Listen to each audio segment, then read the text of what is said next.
Yan. Prepare po tayo lahat. At we start again. We'll try to finish as much possible as 45 minutes.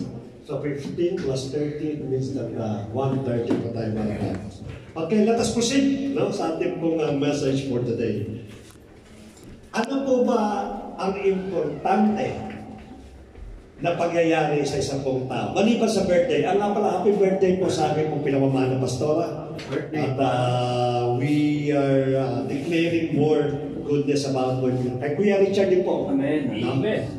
Blessed birthday po sa inyo. Kay Sister Dorothy, if you are watching right now, we extend our greetings sa inyo po. At stay lang po kayo dyan. We continue pray na makasama mo din namin po kayo sa Riyadh. At may isa pang may birthday eh. Sino ba isa?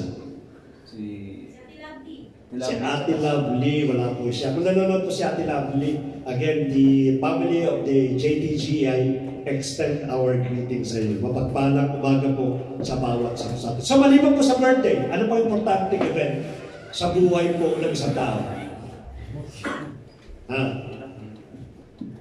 Wala po nakakalam? Regalo. Regalo. Event, sabi ko, hindi regalo. Birthday mo ngayon, okay, ano namin yan. Ano pa pong pinaka-importanting event sa palagay nyo na hindi po nalilimutan ng isang tao? Maliban sa birthday. Wedding. Wedding. Yan. Yan. Nakita nyo po yan? Ano yan? Wedding. To have and to hold. Yan po. Yan po yung aming pong wedding na nangyari po noong year po noong 2000s. Sa Pilipinas po yan. So yan po ang isang pong bagay na hindi po natin makakalimutan. Ang wedding po.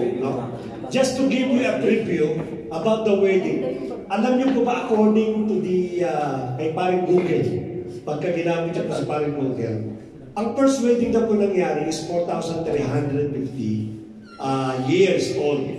So kung babasahin po natin, kung aalamin po natin, kung 4,350, meron tayong 2,000 ngayon. Kasi year 2000 po tayo. Minus mo yung 2,000 sa 4,000, is around 2,350. So if you go back to 2,350 BC, before Christ, most probably before King David, nagkaroon po ng una pong wedding. But did you know that in biblical sense, there is a first wedding happened before pa rin po. Mas oldest pa doon sa 4,350. At sino po yung unang kinasal na yan? Ang mag-guess po may pagkain mamaya. Sino po yung unang kinasal? Sino ba yan, Jake? Si Ebat. Si Kuya yan. Si Ebat, si Adan po unang kinasal. At ang nagkasal po kay Ebat kada sino? Ang ating Diyos. Napaka-important, napaka-magandang event po.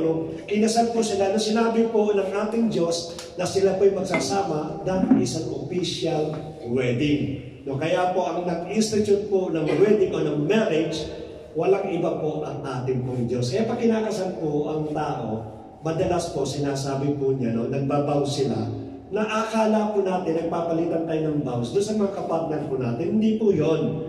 Kaya ka nagpapalit ng vows sa sinasabi sa babae, dinideclare po natin yun sa ating pong Diyos. Para sinasabi natin na yung mga sinasabi po natin mga nakakilig na mga wedding vows na binabanggit po, sinasabi po natin yun sa ating pong Panginoon. So, in short po, ang unang wedding po nangyari sa panahon po ni Ebat. Yan na. At meron pong, bakit ko wala yung ating slide? Yan. Meron pong 3 principles of wedding. Hindi po ito message, but just to give you a preview para po sa mga mag-aasawa at wala pa pong asawa. Ayan, gusto mo sino yun? Lakas ha? Yan. Sige po, ito po, sa mga dalagat binata o sa mga pinag-asawa na po, maaaring hindi po nyo natatandaan na ito po yung principle po ng wedding according to God. According to God. Ang number 1 daw po is living. So nangangahulugan, iiwan po natin yung ating pong mga magulang. Kaya kung meron po kayong asawa at patuloy po kayong pumipinsan sa iyo pong magulang, hindi po biblical po yan. Kaya nga lagi natin sinasabi sa mga nag-aasawa, be prepared. Kasi po the moment that you get wed, to get married, immediately ang unang step mo dyan, iiwan mo magulang mo. Why? Because you are putting your own family. Magtatayo ka ng foundation, nakasama yung asawa ko niyo. Yan ang principle po ng Biblia. According sa ating pong pinag-aralan sa Book of Genesis. Ang pangalawa po, pag sinabi natin cleaving, sabihin yung pong pagsasama ng bawat isa. Pag-unawa ng bawat isa, pagmamahala ng bawat isa, at respeto sa bawat isa. Question, no? Ito, tinanong ko na po ito sa mga nation na po namin, no? Pag binasa po natin ang Biblia, sabi po doon sa wife, no? Kinakausap yung mga babae. Wife, love your neighbors. Hindi yung husband. No? Love your husband. Pero pagdating po sa husband, sa wife, husband, love your wife. Ang sabi po na ating Panginoon. No? Pero pagdating po sa babae, sabi niya, wife, respect, submit, ang sinabi po, hindi pag-ibig. Sapagkat ang tao po, ang lalaki po, hindi siya naghahanap ng pag-ibig. Naghahanap siya ng respect. At yung respect na yun, it is more than love. Kaya po importante po yan, no? Yun po kasama po yun sa cleaving. At ang pangatlo po, becoming one flesh. No? Never abuse your husband or your wife. Because the moment that you hurt your partner, it means that you're hurting also yourself. So, importante po yan. Hindi po tayo LCM, no? Love, Courtship, and Marriage. Ito na po, kasi may kinalaman po yan sa ating pong message for today. So, maliwanag po, no? Kung hindi po nangyayari sa marriage nyo ngayon, ito mga bagay nito, then therefore, there's something wrong about your marriage na kinakailangan i-fix po natin. Since God is the author of marriage, then we can conclude that the object of marriage is respect and love. Dito po nabubuo yung kasal. Dalawang beses na po ako nagkasal. Lagi kong ina-emphasize po ito. Respect and love. Ngayon ang pinaka-importante po dyan. Doon medyo maaaring hindi po mag-agree sa amin. Yung mga maaaring nag-fail yung marriage. No, hindi po natin masasabi na lahat ng unang ikinasal ay perfect marriage. But definitely, you will agree with me that the special moment sa bawat buhay po natin, pagkamat maaaring hindi nagtagumpay yung marriage po ninyo, yung kasal po mismo, na hindi po makakalimutan ng bawat sa po yan. Whatever the result of the marriage, ang pinakamaganda po niya yung nasal po kayo. Doon kayo tontuwa, doon kayo kilikili. Kasi bakit po? Kasi yung yung time na napaka-high ng inyong pag-ibig, ng inyong emotion, ng inyong feeling sa bawat isa. But maybe there are some people that will not agree with me. Especially those people na nagkaroon po ng shotgun wedding. Ano po ba yung shotgun wedding? Forced marriage. Yeah, forced marriage. Madalas na ginagawa sa mga lalaki. Lalaki lang. Parang tinututukan ng baril. Ayaw para tinutukan dito. Ng itak, ng baril, para ikasal. No? Kasi definitely, I would agree with them. Pag sinabi, paano ko memorize yan? Habang kinakasal ako, nakatutok yung shotgun is tagiliran ko. So parang somewhat traumatic pa yung nangyari sa kanya. Meron pa ako tinatawag na fixed wedding. Na madalas siyang fixed wedding nangyayari sa Arab countries. Pinipili ng magulang ikakasal nito. In fact, sa Arab po, ang pinipili nila kamag-anak nila. No, maaaring because they don't want to spread their wealth, kaya kamag-anak mo nila. Pero sometimes po, huwag natin gawin negative yung fixed marriage. Kasi meron pong biblical na fixed marriage po nangyari. And yet, they live ever happily after. And that is ay sa ating Amerika. Sila pong dalawa. Nabuhay po sila ng fixed marriage po. Pinix kasi ni Abraham yung marriage po ni Isaac. Kumuha siyang babae sa lugar po niya na hindi nakikilala po ni Isaac. But look at how successful yung kanila pong marriage. Siya mga fixed marriage po. Meron din po tawagin na shameful wedding. Ano po yung shameful? Shameful? Oo. Kahiya-hiya ba yun? Bakit siya kahiya? Yung pagsisave na lang ng puri. Nabuntis na kasi. Kaya para masave yung angkan, yung dignity ng angkan nila, pinapakasal na kahit walang nangyari na. Kaya tinatalakay po natin ito, bagamat medyo nakakatawa yung mga pangalan, pero nangyayari po ito, it is in reality. No? May reality po yan. Yung urgent wedding, ano matawag nila dyan? Urgent wedding. Madalian. Oh, bakit? Sa pilitan talaga. Last Mag-a-abroad na. last call. Kumaga last call. Parang maubusan na pa. Maubusan Boarding na. Wala lang sa kalendaryo yung kanyang age, no? Nung una yan, choosy yan. Nung mga bandang 18 to 25, napaka-choosy yan. Ay, alam yan. Talagang kahit medyo presentable na, ayaw yan, choosy. Talagang pinipili niya. Pero pag lagpas ng 30 yan, kahit sino na lang, pwede na. That's an adjective. Nag-aabol lang. Pero may t-shirt na natatawa sa kalakuha mo. Pasag. Lock mo na.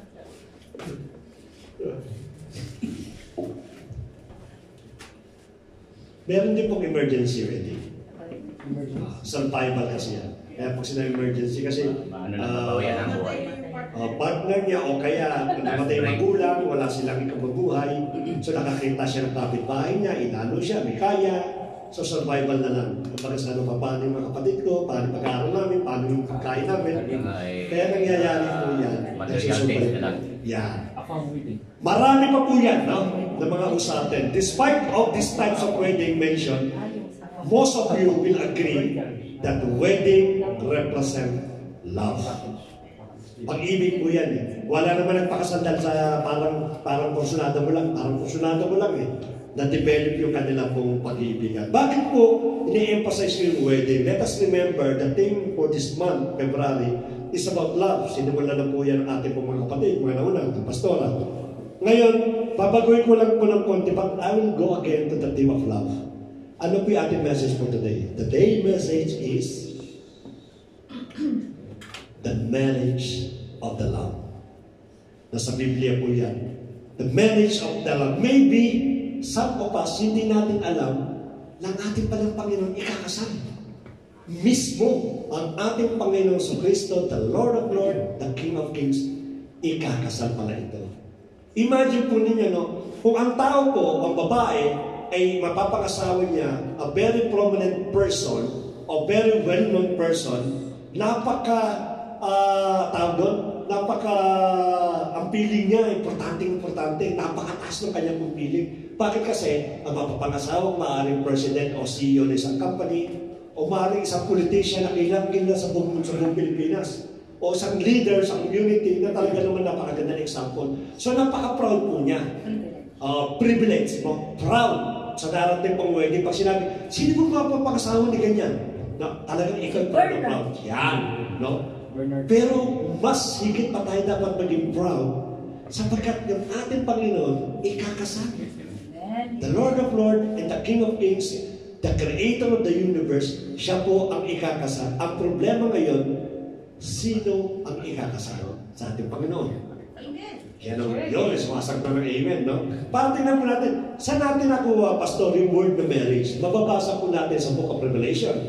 Sabi po sa Revelation chapter 19, verse 6 to 9, this is the last pages po, almost the last pages of the Book of Revelation. Almost at the end, ng pong prophecy. Ang sabi niya, then I heard what sounded like the voice of a large crowd, like the sound of raging waters, and like the sound of the powerful thunderclap, saying, Hallelujah! The Lord our God, the Almighty, is reigning. Imagine po niyo, yung verse 6, ina-acknowledge na po kung sino po ito. No? Sabi po dyan, Hallelujah! The Lord our God, the Almighty, is reigning. Let us rejoice, be glad. It is the pronouncement of the angel in heaven. Ang sabi po, let us be glad and give Him glory.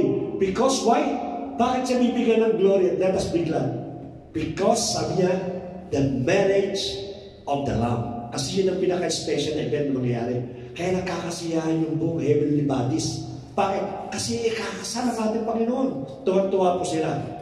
As come in His bride has made herself ready. Yung daw ikakasal ng babae, ready na raw po.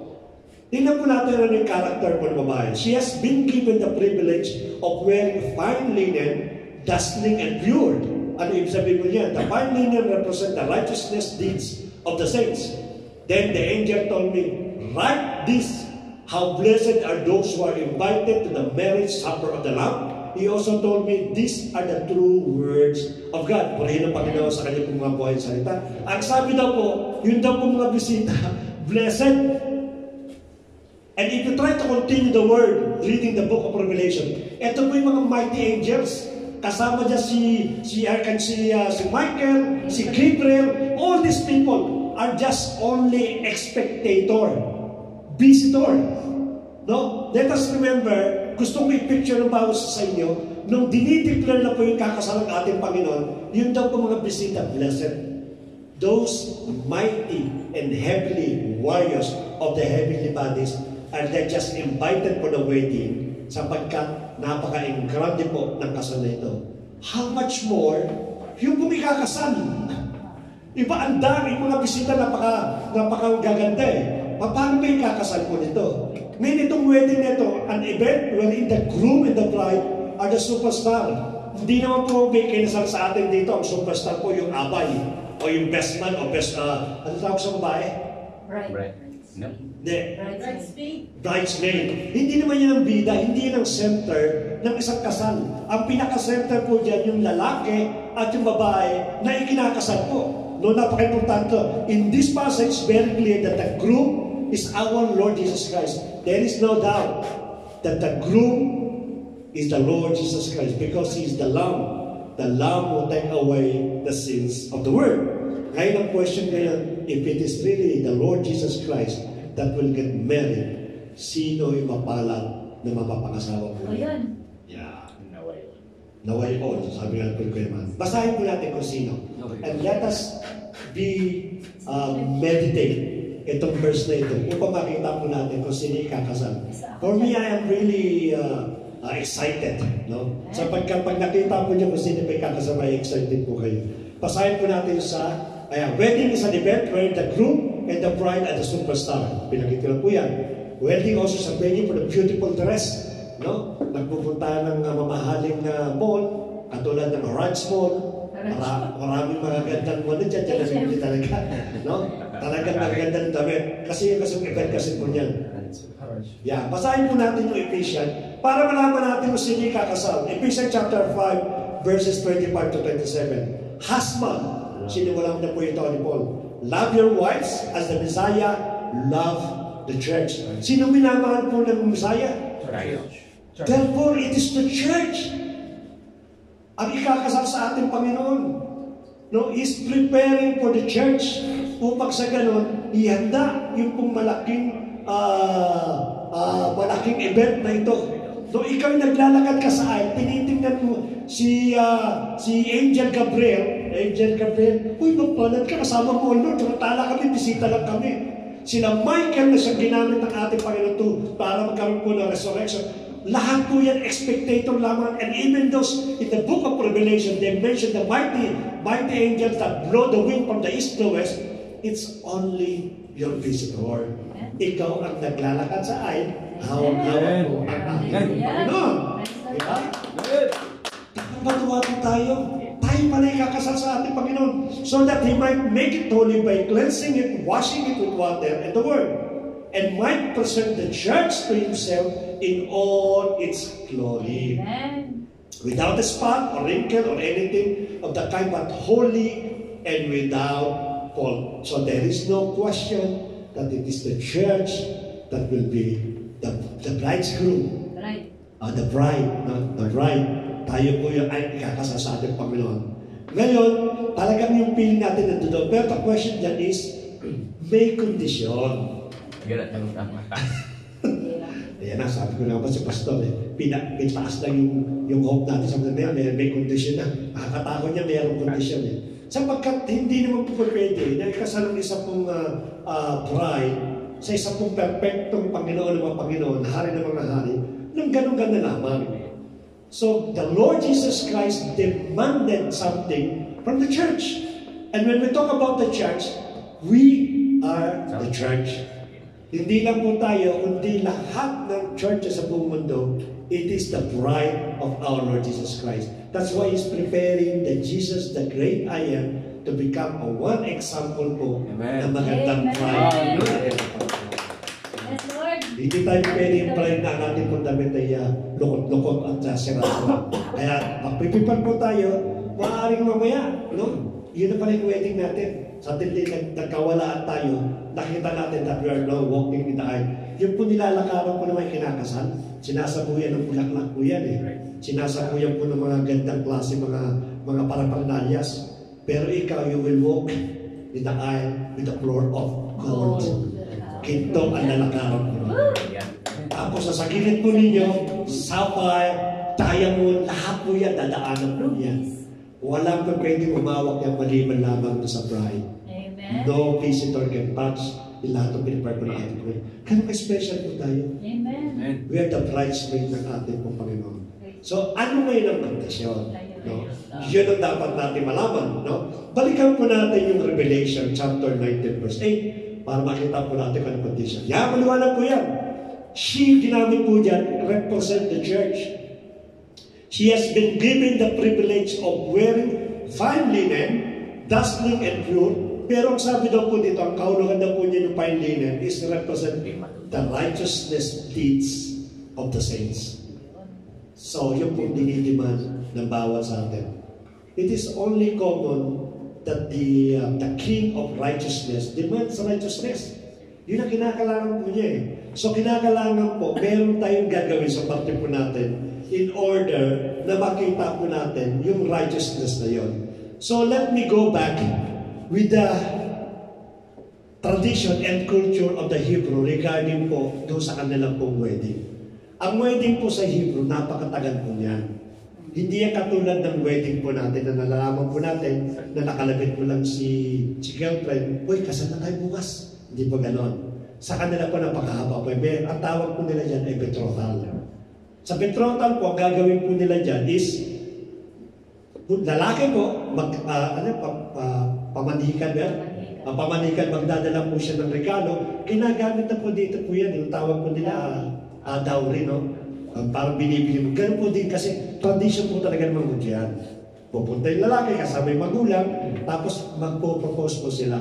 Na kami dalawa ay nagkakaibigan at plano po namin kunin na ang aming pong anak pong babae at magiging asawa ko. Pag pumayag po yung lalaki, ang sasabihin kaagad ng magulang ng babae, sige, payag ako. Ang gagawin immediately ng lalaki, aalis po yan. Hindi yan sasabihin mo bukas kasal tayo. Hindi po. Bakit po aalis ang lalaki? Sapagkat ang lalaki po, ipiprepare niya yung bahay niya, ipiprepare niya yung business niya, ipiprepare niya lahat ng pangangailangan ng babae bago po iakyat yung babae sa kanyang pong bahay. Dapat nakaprepare po yan. Ganyan po ang culture po nila.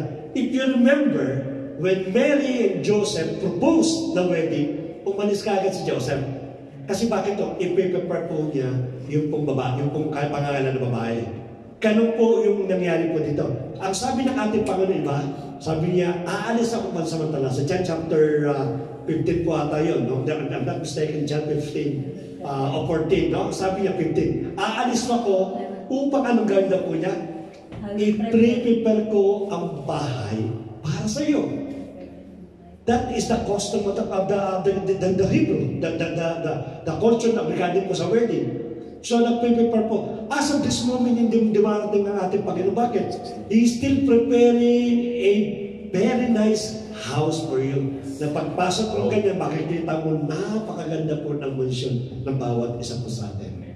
So, yun po ginagawa po na. So, nangyari po, ganun gagawin po niya, aalis muna, at magkakaroon po sila ng agreement na habang ako ay walang pwedeng lumigaw sa iyo, walang pwedeng umipo, walang pwedeng mangyari sa iyo, sapagkat yun po ang kasundoan po natin. Kaya nga po si Joseph, nireject na si Mary nung nalaman niya ng buntis. Sapagkat meron pong karapatan si Joseph na i-reject sapagkat hindi po tumapad ang ating pong kapatid. Pero hindi po nila alam kung ano pa nangyari talaga, no? But later, nagpakasal po sila. So let me use a good illustration about the wedding. Yeah. Sino nakabasa po ng the parable of the 10 virgins? Yan. No? Maganda po ito. A profound story from the Gospel of Matthew offer timeless lessons on preparedness and vigilance. This parable recounted by Jesus,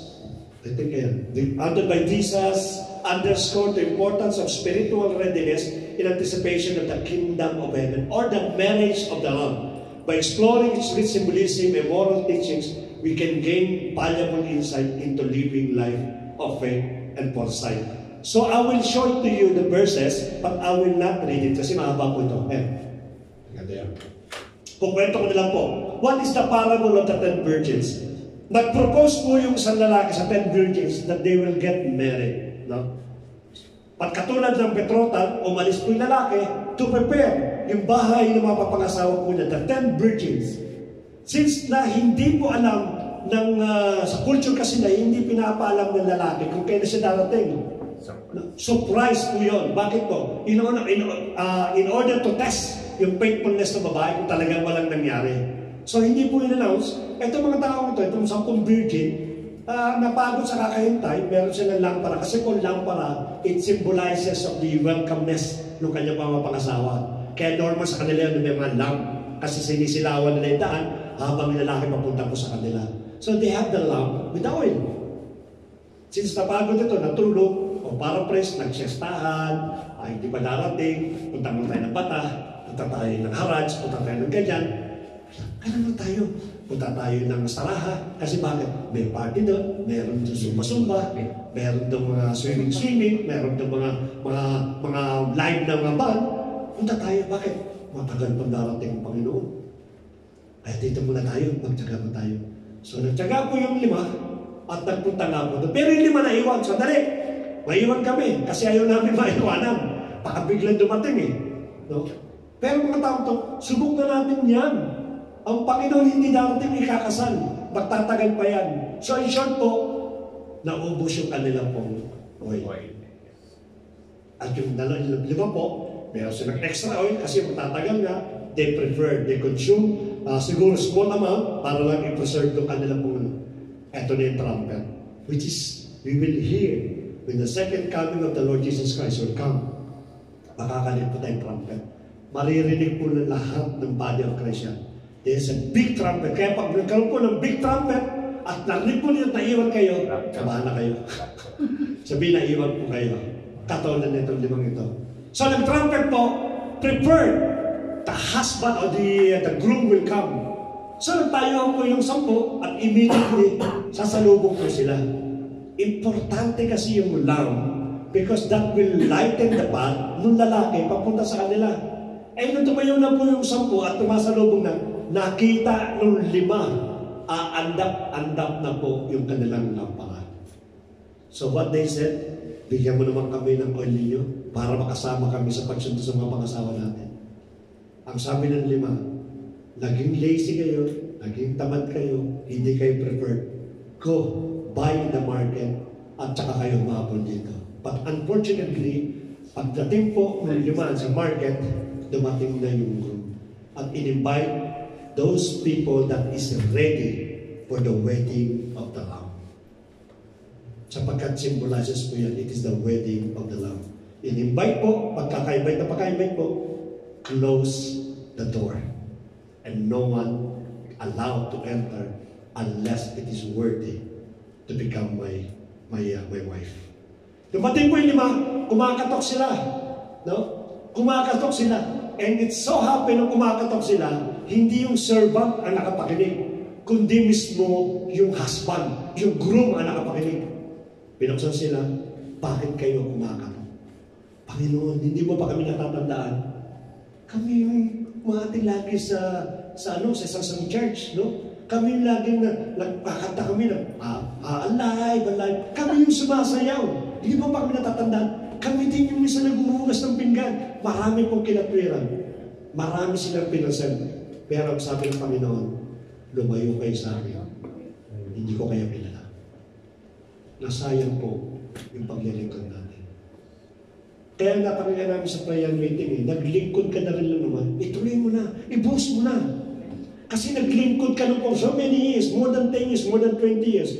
Dahil sa pagkakamali mo, dahil sa tukso ng mundo, dumating ang ating Panginoon at kumakatok ka. Lord, hindi ba 20 years ako naglilingkod sa iyo?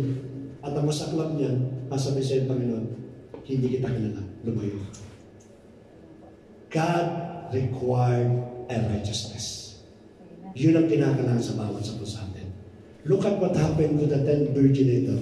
No, it is foolish actually nangyari sa kanila. Sinayang nila yung kanila pong paghihintay upang sa ganun ay masayang yung kanila pong pinaghirapan. This parable continues conversation between Jesus sa Matthew chapter 24. Kasi 25 po ito, no? In the parable, there are two groups of brides to get married to the bridegroom. One is wise and the other one is foolish. The question is, saan kayong group nakalagay? Wise. You should be proud. Nasa wise ako. Bakit? Sapagkat ayaw kong maiwan. Amen. Ayaw kong pagsalahan ng ating Panginoon.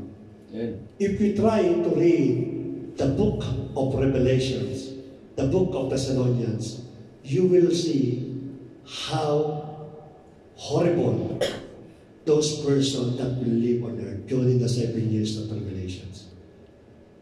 Sabi nga lang din yan they're looking for the death. Saka nakakita taong na hinahanap ng kamatayan.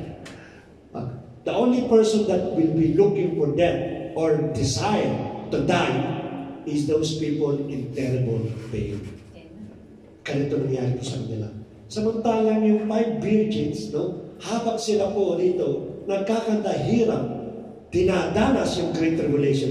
Yung 10 virgin po doon, pasayaw-sayaw na lang. Pagtakanta na lang, Lord, hallelujah. Nakangiti na lang po. I hope that this message about the seriousness about the Lamb makuha pa ng bawat sa po sa atin. Hindi ka pwedeng sabihin sa iyo Friday ikaw ay Kristiyano, pagdating ng Sabado hanggang Thursday, ikaw naman ay worldly. Hindi pwede po yan. Yung parang step no, step in. Sino nakakalaro po ng step no, step in? Yan po yung laro po ng mga katulad namin. Mga 15 years ago. Yung pangalan po yan. Mahuhuli ka kapatid pag nag-step in, step out ka. Pagkaka-step in, step out, makamulang ka. Yung kaliwang, baka naman mangyari ito, umaakyat na yung kaliwang, ay kanang bahagi mo yung hap. Umaakyat na dahil nag-rapture. Tuwa ka, yes, yes. Hindi mo alam, yung kaliwang parte mo, hinahata ka pababa. Hindi, dito ka. Kasi kalahati katawan mo, worldly. Kaya ikaw may parang kalapati, nakabiting na, no? Huwag pong gano'n. Yung buong katawan po natin, isama na po natin upang sa ganun, makita po natin kung ang ating pong Panginoon. What lesson can we learn from this parable of the 10 virgins? Yeah. Una-una po, it is what inside the love that matters most. No, kasi po, if you try to go back again with the culture ng mga Hudyo, normally po, pag binigyan po ng lang niya, until this very moment, ginagawa po nila yan. Kasi culture nga po nila. Pag binigyan sila ng lang, yung labas po ng lang, pinagaganda yan. Nilalagyan ng mga beads, nilalagyan ng mga, yung mga pasapit na ganyan. Pinagaganda kasi nga po part yan ng wedding eh. Pero this lesson is, ang importante, yung nasa loob ng lamp at hindi yung nasa labas. Ang importante, yung Holy Spirit sa bawat buhay ko natin, hindi yung ating pong physical body. You can deceive us. Pwede mo kami dayain. Pwede ka magtaas ng kamay, pwede kang lumuhod, pwede kang umiyak. Pwede mong gawin po yan. Externally, pwede mong gawin po yan. But hindi mo kayang itago yan sa ating Panginoon. At the end of the day, the most important, it is the oil that inside rather than the external law of the Lamb. Kaya tayo po, mag-isip na po tayo. Yung testimony natin, lagi po namin sinasabi po yan, your living testimony, it is the most effective vital sa pag-evangelize mo. You cannot evangelize a person na mag-quit sa kanya pong bisyo kung ka nakakita ka na ninigarilyo. Habang nagsishare ka na ninigarilyo, Brad, huwag ka po sigarilyo, pasama yan. Pero ikaw sa kung ka ng smoke, ano sa palagay mo gagawin sa'yo? Sasabihin sa'yo nung pinapangaralan mo, hangal. Walang maniniwala sa'yo. Kaya napaka-importante po ng testimony ng bawat sa po sa atin. Alam niyo po, natutuwa po before we proceed for the second one. Alam niyo po, hindi natin sinasabi na itong church na ito perfecto. Itong church na ito pinakamagaling, super church. Pagkamat po konti po tayo. But for me and my wife, we are really blessed. Sapagkat napansin namin na itong church ito, nagsimula ito sa spiritual. Hindi ito nagsimula doon sa mga barkadahan. Hindi nagsimula doon sa kasi pwede namin gawin po yan. No, we can evangelize na, punta ka, pagtapos ng service, may coffee, may Dr. Kape, may Starbucks, mamili ka. Ang tao ay taga-pupunta yan, libre Starbucks doon na. Diba? May steak. Meron pa nga diba? Marami tayong pwede gawin po yan. But we don't want to start the church ng ganitong klase kong prinsipyo. Bakit po? Kasi pag wala ka ng maisugo, babay na yan. Kung wala nang makuha sa'yo, babay na po yan. It's good that we started spiritual things. At nakita naman natin po, marami po nagmamature, marami po natututo, marami po nagbabagang buhay, marami po testimony ang nagsasabi po. And that's all belong to the glory of our God. Amen. Sapagkat nakita po natin, na yung direction po natin, tama po. Palapakatan mo dyan. Anong second lesson po? You need all to be ready on His coming. Kailangan mo ng oil. Maraming oil. It's not a matter of putting yung oil sa araw. Bring more and more extra. Ano yung sabihin niya? Be soaked with the Lord, with the Holy Spirit. Lagi natin asamin. Lord, every Friday, gusto ko maranasan mo yung presensya po niyo. No? Soaking. No, para sa ganun, pakita po natin na ang banal na Espiritu ang siya patuloy na kumikilos sa bawat isang po sa atin. Desire these things. Sabi nga niya, pwede mo i-desire yung mga bagay na makapagbibigay sa iyo ng maraming bagay, kaligayahan sa mundo. But always desire what is best, which is the Holy Spirit. No? Once the Holy Spirit nag-dwell siya, nakontento po siya. Alam niyo po ba yung gifts at yung pong character ng Holy Spirit? You will experience that all. No? Kaya hindi mo maranasan na maging pasensyoso ka sapagkat hindi ka nagsusok sa Holy Spirit. No? Pray ka na pray. Lord, I want to maging patiisip po, especially sa pagdadrive. Yan mga nakakapilong po yan. No? Kaya na po, nung ako po'y pupunta po ito, may sabihin sa gilta, kapraso na lang po. Talagang sasayang na yung aking side mirror po niya. Talagang ang tagal ko nakasayas na mag-ride na ako eh.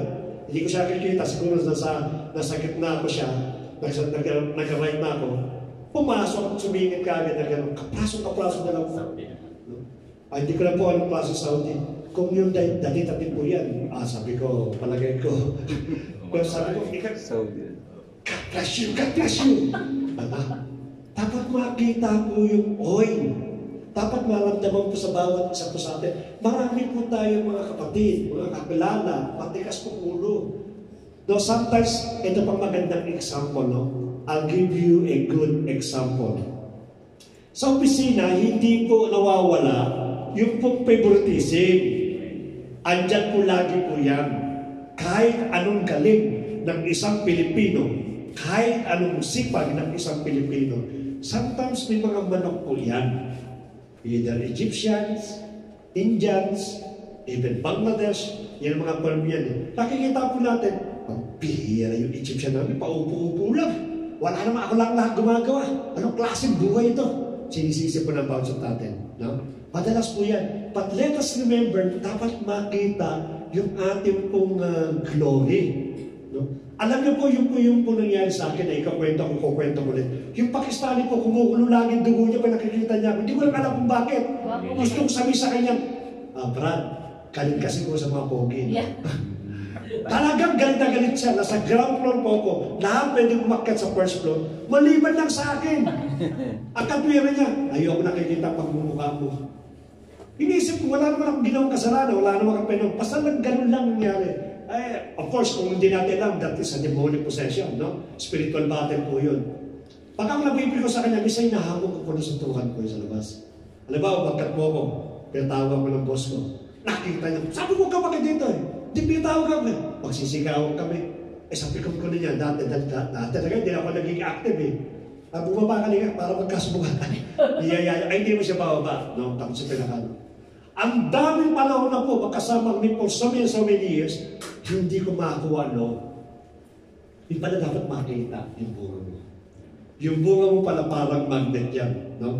Magkatabi kami sa isang, magkakatabi kami sa kotse, hindi siya makaiwas eh. Kasi may nakasakay sa harapan, dalawa kami sa likod. Ang upo niya ganito, takalig siya. Ako naman, takalig ko din. Para kami mag-shota na nag-break out. Parang gano'n. Tumawag ngayon yung asawa niya. Sabi ng asawa niya, gano'n. Nagul siya, nag-hysterical. Parang nataranta siya, parang nag-ano siya. So, nagkaroon ng pagkakataon. And during that time, I was already active serving God. Tinanong ko siya, Dean, what's the problem?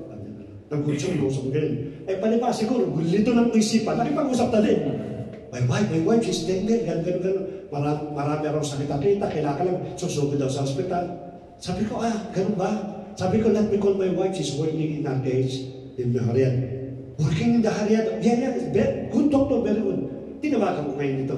Sabi sa kanya, pwede ba i-schedule mo siya ganun? And you will not pay anything. It's all special. Siguro sa isip-isip ito, binuhusan naman namin ng tubig. Ilang beses ko na pinapastos nito, ganda pa ginawa sa akin. From there. Yung lahat ng kaibigan ng Pilipino, ako naman ang best friend niya. Bernard, come. Ano pinakagad? Bunga lang po ang magmamahal sa atin. Hindi yung retaliations. Marami na po siyang ginagawa sa akin yung kalokohan. Paulit-ulit na lang, ilang beses na lang. Continue, show your spirit. Yung fruits of the Holy Spirit. And one day, magkukulit na lang po kayo. Ihipuin po yan ang ating Panginoon. Okay? Tandaan po natin ang bunga ng ating banal na spirit. Pangatlo po, the greatest question in life. What is the greatest question in life? Tinanong ko na po yan. Are you a beloved of the Lord Jesus Christ? Amen. Yeah. You should have confidence. Amen. Dapat may confidence po tayo. Kasi po, that confidence will show that truly you are the beloved of our Lord Jesus Christ. Lastly po, conclusion. Yeah. Ang sabi po tayo, in relationship, love demands commitment, honesty, and loyalty. That is the component of love. When you get married, God demands commitment, honesty, and loyalty. Wala pong pwedeng nagmahal ka, then suddenly naghanap ka na iba pong kapangasawa. O naghanap ka na ibang mapagmamahal. Hindi mo nakikita po doon. Why?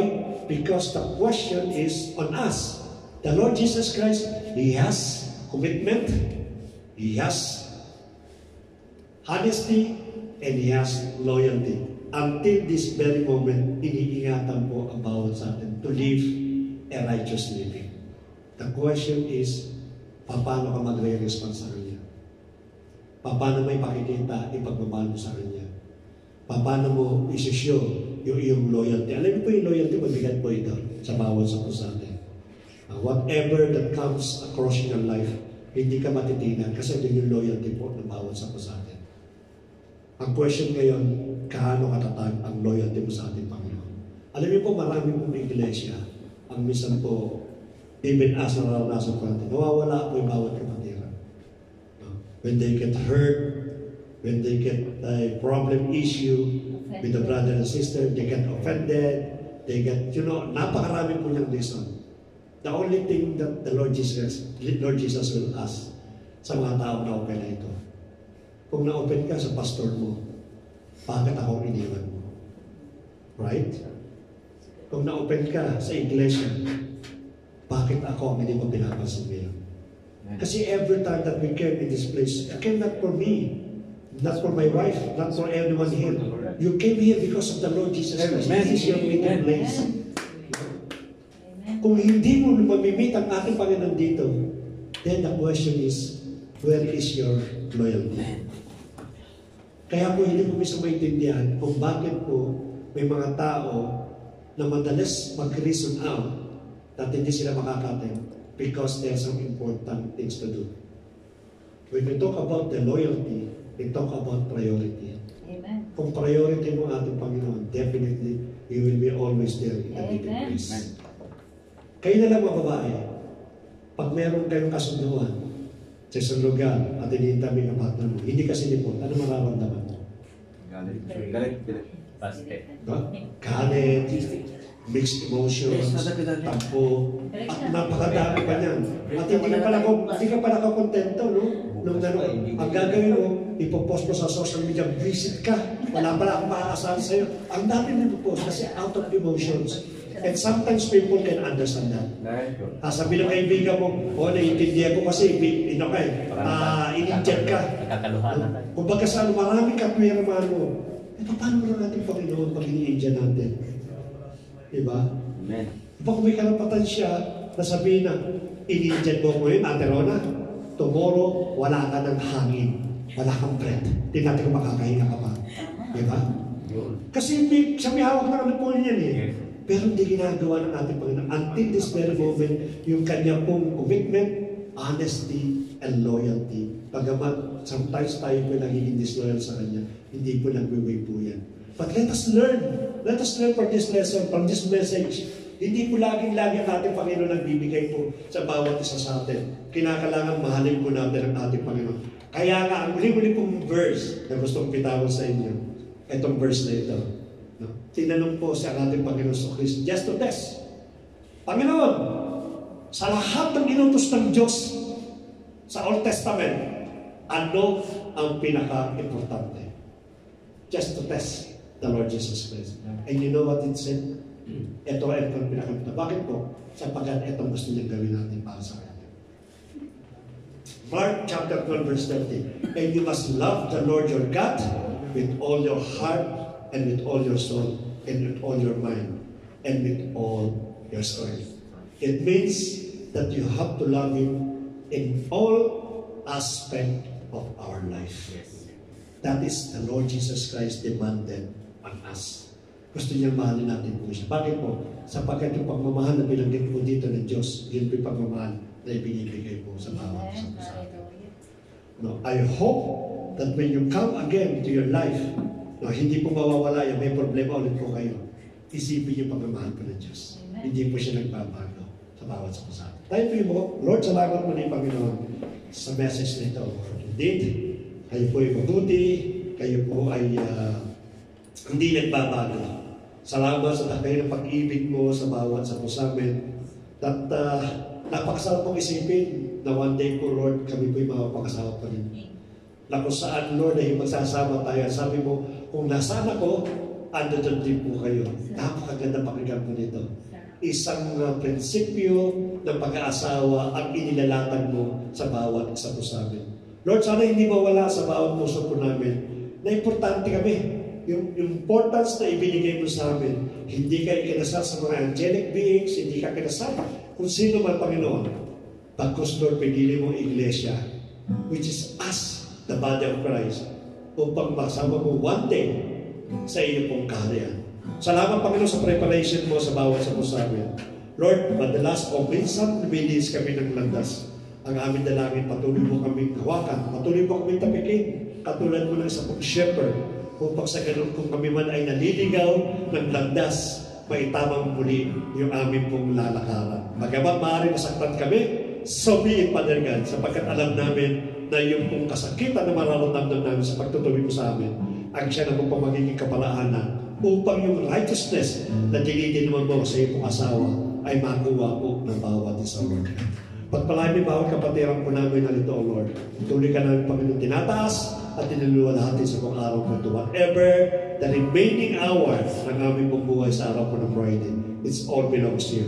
And also those people that are watching right now sa live, we pray, Panginoon, stretch forth your hand to them, at kung mapagpala mong kamay, mga pangangailangan nila, ano man, Lord, yung kaguluhan sa kanila pong isipan, ano man, Panginoon, yung mga problema na nararanasan po nila, kayo po ang Diyos na nagbibigay po ng solusyon ng pagpapala. Abutin mo sila, Panginoon, mapagpala mong kamay, maranasan mo nila pag-ibig na nagbubula po sa iyo. Salamat muli, Panginoon, sa lahat mo ng bagay nito.